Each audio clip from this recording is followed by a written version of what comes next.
center line game piece, both Blue Alliance's robots missing from center line game pieces, and as such, it's going to be red with the lead as the Riders take their controls. 47-38, trying to show the game pieces into the Blue Alliance outfield, so Daedalus can pick them up and put them inside that end. 32-55, now we're going to let in score. It's out in halftime. As Team Patribots face some very hard hits courtesy of NOMAD, sending the team just a little bit airborne. As 47-3, 21-02 get together just a little bit. Bounce out there from Team Patribots, but they're going to try it again as Daedalus puts one inside with one in hand.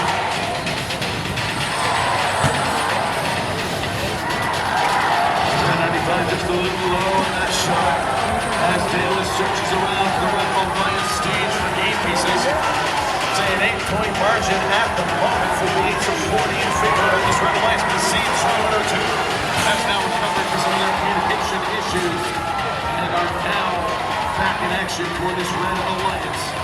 Just a little over a minute to go.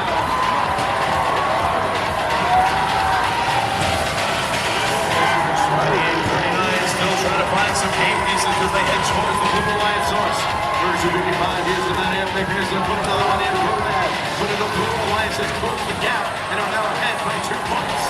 As Patribots miss a crucial shot there, they're amplified. SuperNURDs going to send another one in. That's going to put the Red Alliance back ahead of the Spirits. 28-39, no longer under motion. A solid RSLs on that robot.